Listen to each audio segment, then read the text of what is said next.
안녕하세요, 여러분. 오늘은 영국에서 언어학자로, 대학에서 교수로 일하고 있는 리처드 밀러 씨의 사연입니다. 과연 그는 한국에 와서 어떤 경험을 하게 되었을까요? 무슨 일이 있었는지 사연을 시작하도록 하겠습니다. 안녕하세요. 저는 영국의 유명 대학에서 언어학 교수로 일하고 있는 리처드 밀러입니다.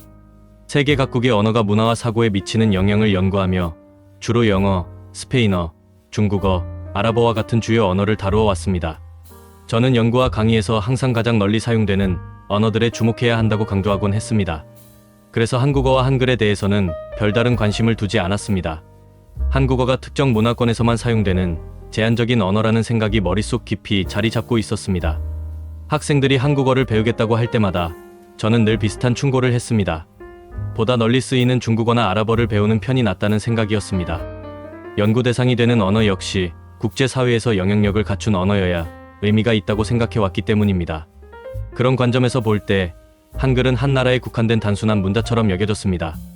학문적 가치가 없다고까지는 할 수 없었지만 굳이 시간을 들여 탐구할 필요는 없다고 판단했습니다. 어느 날 제 연구실로 서울대학교의 심포지엄 초청장이 도착했습니다. 주제는 한글 창제의 과학적 원리와 언어학적 구조였습니다. 처음에는 그 초대가 별로 흥미롭지 않았습니다. 한국의 문자와 언어의 시간을 할애하는 것이 과연 내 연구에 큰 의미가 있을지 의문이 들었기 때문입니다. 그러나 국제적으로 주목받는 학회라는 사실을 확인한 후 저는 고민에 빠졌습니다. 학계에서의 평판과 체면을 생각하지 않을 수 없었습니다. 결국 이번 기회를 무시하는 것은 학자로서의 자존심에 금이 가는 일이라 생각했고 마지못해 한국행을 결정했습니다. 출국 준비를 하며도 마음 한구석엔 여전히 의구심이 자리 잡고 있었습니다. 이 작은 나라의 문자가 과연 내 연구에 어떤 변화를 줄 수 있을까 하는 생각이 떠나지 않았습니다. 결국 단지 학문적 예의 차원에서 참석한다는 가벼운 마음으로 비행기에 올랐습니다. 서울에 도착한 순간 저는 이 도시가 가진 독특한 분위기에 압도되었습니다. 초현대적인 빌딩들과 전통적인 한옥 마을이 어우러진 모습은 처음 보는 풍경이었습니다. 도시는 빠르게 움직였지만 그 안에는 묘한 질서와 조화가 느껴졌습니다. 그럼에도 불구하고 저는 이번 방문이 내 연구에 크게 유익할 것이라는 기대는 하지 않았습니다. 도시의 화려함과 한글이라는 문자가 내 연구 주제에 중요한 역할을 할 수 있을 것이라는 생각이 들지 않았기 때문입니다. 심포지엄 첫날 한국 학자들의 발표를 들으며 저는 약간의 당혹감을 느꼈습니다. 그들은 한글의 역사적 창제 배경과 철학적 의미를 당당하게 설명했습니다. 한글은 단순한 문자가 아니라 발음기관의 구조를 시각적으로 표현한 자음과 하늘과 땅, 사람의 개념을 바탕으로 만들어진 모음으로 구성된 문자체계였습니다. 인류 역사상 유례없는 과학적 설계를 바탕으로 누구나 쉽고 빠르게 익힐 수 있도록 설계된 문자라는 사실을 듣고 저는 적잖이 충격을 받았습니다. 한글의 창제 배경에는 단순한 문해의 능력을 넘어 모든 계층이 자유롭게 소통할 수 있게 한다는 민주적 정신이 담겨 있었습니다. 그동안 여러 언어를 연구하며 수많은 문자체계를 접했지만 이처럼 인간의 발음과 사고를 정확하게 반영한 문자는 처음이었습니다. 문자 하나하나의 철학과 과학이 담긴 것을 이해하는 순간 저의 무지와 편견을 깨닫기 시작했습니다. 그러나 그럼에도 여전히 한 가지 의문은 남아 있었습니다. 과학적으로 아무리 뛰어나더라도 한 나라 안에서만 사용되는 문자라면 그것이 어떤 의미가 있을까 하는 생각이었습니다. 저는 그때까지도 한글이 단지 한국 내부에서만 의미를 가지는 문자라고 여겼습니다. 그러나 그 생각이 완전히 잘못된 것임을 깨닫게 된 것은 며칠 뒤 서울 시내의 한 서점에서 마주친 광경 덕분이었습니다. 서점을 탐방하던 중 저는 우연히 외국인 유학생들이 한글로 된 책을 읽으며 서로 의견을 나누는 모습을 목격했습니다. 그들은 서로 다른 국적과 배경을 가진 사람들이었지만 모두가 한국어를 자연스럽게 구사하고 있었습니다. 이 장면은 저를 깊은 충격에 빠뜨렸습니다. 내가 단지 지역적 문자라고 생각했던 한글이 다양한 국적의 사람들을 연결하는 도구로 사용되고 있다는 사실은 제게 놀라움 그 자체였습니다. 이제 저는 한글이 단순한 문자가 아니라 사람과 사람을 이어주는 소통의 언어라는 것을 이해하게 되었습니다. 한글의 위대함은 단순한 문자적 완성도에 있는 것이 아니라 사람들이 쉽게 배우고 마음을 나눌 수 있도록 돕는 민주적인 특성에 있었습니다. 이 깨달음이 내 인생에 어떤 변화를 불러올지 아직 알 수 없었지만 분명한 것은 이 여행이 단순한 학술 방문으로 끝나지 않을 것이라는 사실이었습니다. 저는 이 작은 문자 체계가 앞으로 내 연구와 삶에 큰 영향을 미칠 것이라는 예감을 느끼며 숙소로 돌아왔습니다. 서울에서의 일정이 며칠 더 이어지며 저는 서서히 한글이라는 문자가 가진 실질적인 매력에 빠져들기 시작했습니다. 단순히 학문적 관점에서 흥미로운 것에 그치지 않고 한글이 사람들의 일상과 문화 속에 어떻게 자연스럽게 스며들어 있는지를 확인할 수 있었습니다. 한글은 어디서나 보였습니다. 지하철 노선도, 도로 표지판, 카페의 메뉴판까지 깔끔하게 정돈된 한글이 마치 그 도시와 사람들의 질서를 상징하는 것처럼 느껴졌습니다. 그저 일상적인 표지와 문구였지만 문자 자체가 단정하면서도 직관적이어서 정보를 전달하는 도구로 매우 효율적이라는 인상을 주었습니다. 불필요한 복잡함 없이 모든 것이 명확하게 정리된 문자라는 점은 여태까지 제가 알던 언어 체계와는 사뭇 다른 느낌이었습니다. 서점을 다시 방문했을 때 저는 한국의 어린이들이 한글로 쓰인 책을 읽는 모습을 지켜볼 기회가 있었습니다. 놀랍게도 그들은 어린 나이에 이미 유창하게 읽고 이해하고 있었습니다. 한글이 단순히 발음과 문자를 연결하는 것을 넘어 사람들의 학습 능력을 자연스럽게 끌어올리는 도구가 된다는 사실을 직접 목격한 순간이었습니다. 저는 문득 떠올랐습니다.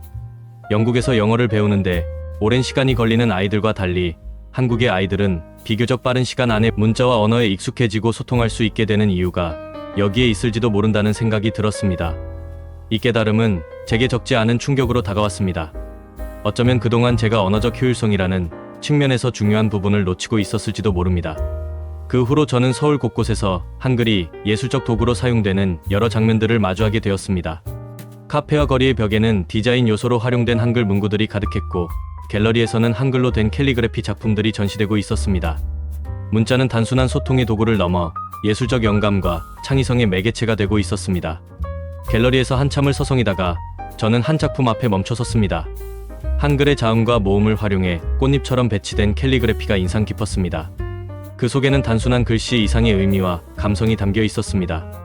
이 작품을 통해 한글이 가진 미적 감각과 창의성에 감탄하지 않을 수 없었습니다. 어떤 문자 체계가 이렇게 유연하고 창의적인 예술 도구로 활용될 수 있을까 하는 생각이 들었습니다. 그제야 저는 깨달았습니다. 한글은 그 자체로 문화적 확장성을 지닌 언어였으며 단순히 한국 내에서만 사용되는 문자라는 생각은 오산이었습니다.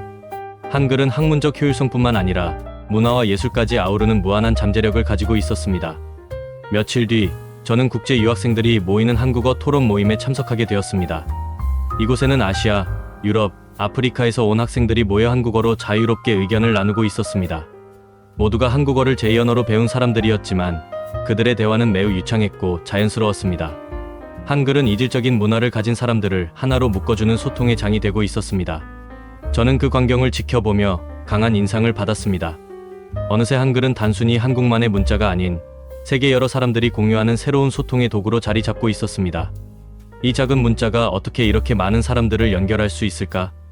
그것은 한글이 가진 민주적이고 개방적인 특성 덕분이라는 생각이 들었습니다. 한글은 복잡하지 않으면서도 모든 소리를 담아낼 수 있는 유연성을 가지고 있었습니다. 게다가 짧은 시간 안에 누구나 익힐 수 있도록 설계되었기 때문에 배움에 대한 장벽이 낮고 접근성이 뛰어났습니다. 이 점에서 한글은 단순한 문자 체계를 넘어 언어의 본질적 역할을 가장 잘 수행하는 도구임을 깨닫게 되었습니다. 언어의 본질은 결국 사람과 사람을 연결하고 서로를 이해하게 만드는 것이기 때문입니다. 저는 한국에 오기 전까지만 해도 한글이 지역적 한계를 가진 작은 문자라고 생각했습니다. 그러나 이제는 그 생각이 완전히 흔들리고 있었습니다. 한글은 단지 효율적이고 아름다운 문자 체계에 그치는 것이 아니라 사람들이 쉽게 배워 서로 소통할 수 있도록 돕는 도구였습니다. 이 문자가 가진 확장성과 유연성은 제가 이전에 연구했던 어떤 언어보다도 뛰어나다고 느껴졌습니다.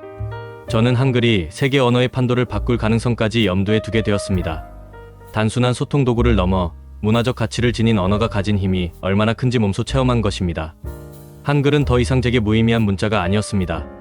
이제 저는 이 문자가 가진 잠재력과 확장성을 탐구하지 않고서는 견딜 수 없다는 생각이 들었습니다. 며칠 후 저는 한국에서의 마지막 일정으로 국제학술 모임에 참석하게 되었습니다. 그 모임은 다양한 분야의 학자들이 모여 서로의 연구를 발표하고 토론하는 자리였으며 영어와 한국어가 공식 언어로 사용되었습니다. 참석한 대부분의 사람들은 자연스럽게 영어로 소통했지만 몇몇 외국 학자들은 한국어로 발표를 준비해왔습니다. 한국어가 영어와 함께 주요 학술 언어로 사용된다는 사실에 저는 또 한 번 놀랐습니다. 한 프랑스인 언어학자가 한국어로 발표를 시작했을 때 저는 잠시 혼란스러웠습니다. 그는 유창하지는 않았지만 한글의 발음과 문법을 정확하게 구사하며 자신의 연구를 설명하고 있었습니다. 발표 내용은 한국어와 프랑스어 간의 언어적 유사성과 차이점에 관한 것이었고 그 안에 한글의 창의적인 조합 원리가 담겨 있었습니다. 그의 목소리에는 한국어로 발표할 수 있게 된 것에 대한 자부심이 느껴졌습니다. 그 발표를 들으며 저는 한글이 단순한 문자 체계를 넘어 사람들에게 새로운 가능성을 열어주는 언어라는 사실을 깨달았습니다. 이제 한글은 단지 학문적 호기심의 대상이 아니라 국제적인 소통의 장을 확장하는 도구로 자리 잡고 있었습니다.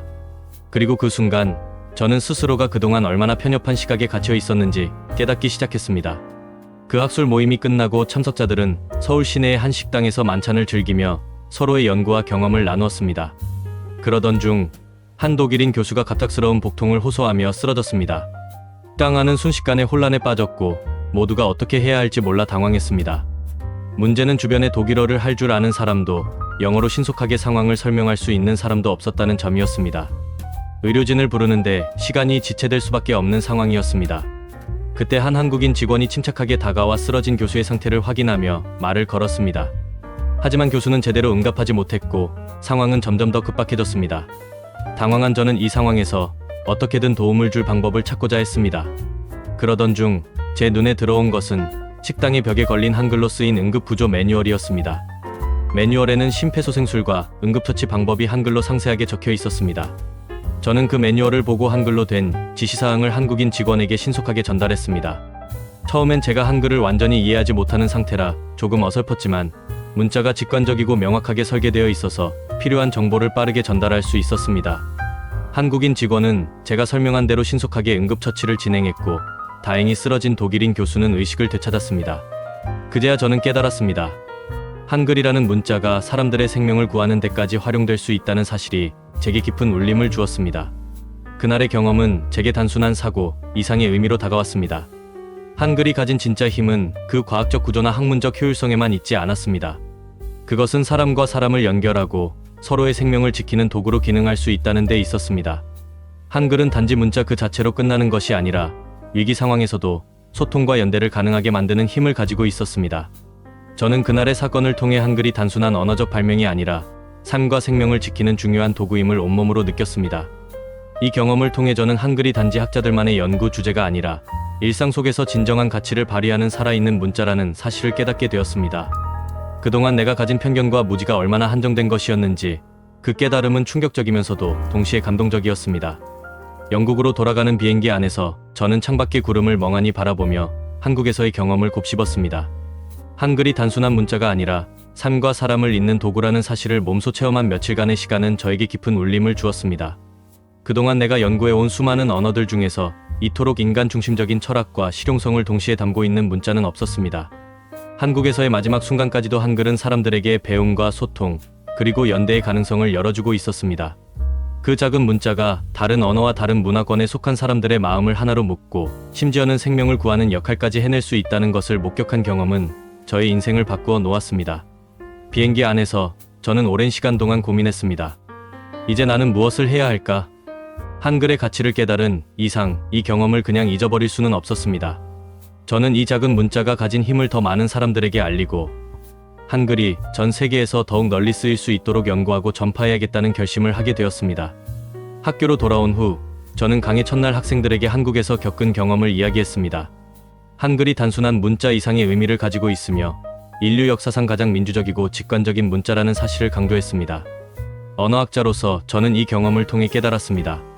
언어의 본질은 단순히 소통하는 것이 아니라 사람과 사람을 연결하고 서로의 삶을 풍요롭게 만드는 것이라는 사실을 말이죠.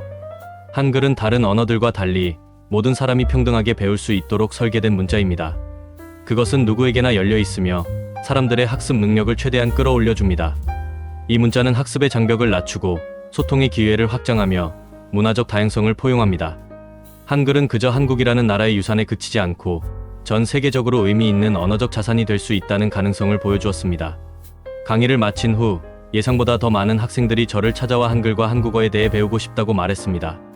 저는 그들에게 진심으로 한글을 배우는 것이 단순한 문법과 발음을 익히는 것이 아니라 인류가 만들어낸 가장 위대한 발명 중 하나를 이해하는 길이라고 설명했습니다.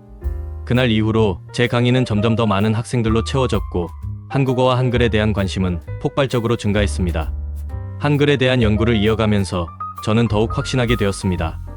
이 문자가 가진 힘은 단순한 효율성과 과학적 설계를 넘어 사람과 사람을 이어주고 세상을 변화시키는 힘을 가지고 있다는 것을 말입니다. 저는 이제 더 이상 단순히 학자로서 언어를 연구하는 데 머물지 않기로 했습니다. 한글의 가치를 전 세계에 전파하는 메신저가 되는 것이 제 인생의 새로운 목표가 되었습니다.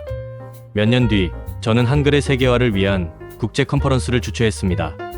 그 자리에는 다양한 국적의 학자들과 학생들이 모여 한글의 가치와 가능성에 대해 열띤 토론을 벌였습니다. 그 자리에 서서 저는 한국에서의 경험을 다시 한번 떠올렸습니다. 한국에서 만난 사람들과 위기 속에서 한글이 생명을 구했던 순간들이 저희 가슴 깊이 새겨져 있었습니다. 이제 저는 확신합니다. 한글은 그저 문자 이상의 무엇입니다. 그것은 사람들의 삶을 바꾸고 세상을 하나로 연결하는 힘을 가진 도구입니다. 이제 제 삶의 사명은 이 위대한 문자의 가치를 더 많은 사람들에게 알리고 한글을 통해 세상을 더 나은 곳으로 만드는 데 기여하는 것입니다. 한글은 단지 한국이라는 나라의 문자가 아닙니다. 그것은 모든 사람이 쉽게 배우고 자유롭게 사용할 수 있도록 설계된 인류의 유산입니다. 한글은 한 나라의 경계를 넘어 언어와 문화의 장벽을 허물고 사람들을 연결하는 도구가 될 수 있습니다. 이제 저는 제 자신에게 확신할 수 있습니다. 제가 이 문자를 연구하고 전파하는 일에 인생을 바치는 것은 단순히 학자의 역할을 넘어 인류의 소통과 이해를 돕는 길이라는 것을요. 이 작은 문자가 가진 위대함은 세상을 바꾸기에 충분합니다. 저는 앞으로도 한글의 가치를 널리 알리는 메신저로 살아갈 것입니다. 왜냐하면 세상에는 더 많은 소통과 이해, 그리고 연대가 필요하기 때문입니다. 그리고 그 모든 시작은 바로 한글에서 출발할 수 있음을 이제 확실히 알게 되었습니다. 여러분은 어떠셨나요? 한글을 무시했다가 한글의 대단함을 알게 된 리차드 밀러 씨의 감동 사연이 좋으셨다면 구독과 좋아요를 부탁드립니다. 다음에도 더 좋은 사연으로 여러분을 찾아뵙겠습니다. 감사합니다.